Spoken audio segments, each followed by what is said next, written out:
शीघ्र धनी हबार अच्छी तो शीघ्र घर हटातु यह सबू जिनिस। नमस्कार, शुभ सकाळ आपण समस्त को शुभेच्छा शुभकामना। दर्शक बंधु, आचार्य चाणक्य विषय किए बा न जाने, से बहुत बड़ ज्ञानी व्यक्ति थिले जे निज ज्ञान उपरे केबे भी अहंकार करुनथिले। आचार्य चाणक्य केवल निजर नीति और बुद्धि द्वारा चंद्रगुप्त मौर्य को गादी रे बसाई थिले।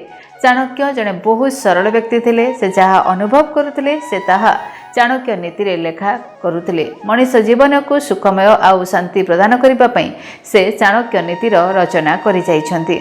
तेबे बही रे चाणक्य मनीष को एभली किछि ज्ञान दे जाइछन्ति जहाँ करिबा द्वारा मनीष निज जीवन रे सब किछि बहुत सहज रे पाई थाए आउ ताकू कष्ट मध्य हुए नहीं। तेबे आज आम आपण मानकू एभली किछि कथा कहिबाकू जाउछु जहाँ करिबा द्वारा आपण मध्य निज जीवन रे बहुत सुखी रहिबे, बहुत शीघ्र धनी भी होई जिवे।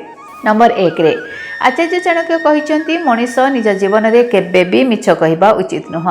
आपण जेते खराब परिस्थिति रे रहले मध्य केबे मिछर सहारा नियंतु नहीं, काहेकि ना जेबेठारु आपण मिछ कहिबा आरंभ करंती आपण किछि ना किछि हराई चलंती। सेथि पई केबे मिछ कहंतु नहीं। या सहित चाणक्य कहिचंती सत्य केबे ना केबे सामना को आसी थाए आउ एहा हबा द्वारा आपणकर मान सम्मान तळको पड़ी थाए। सेथि पई एही भूल काम केबे भी करंतु नहीं। द्वितीय रे आचार्य चाणक्य कहिचंती जो मनीष सूर्योदय परे मध्य सोई थाए ता जीवन रे से किछि भल काम करि पारे नाही, काहेकि ना एभली लोक अलस होइतांती आ से निज जीवन रे बहुत किछि हराई थांती।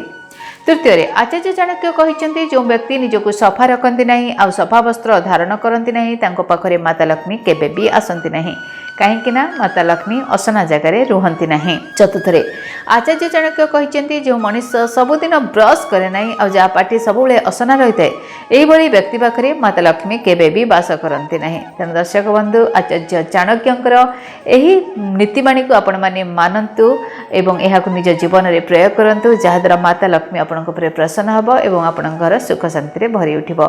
एही विश्वास र सहित जे आज दिनटी आपण मानक पई शुभमय हो, मंगलमय हो। विदाय दियंतु। नमस्कार।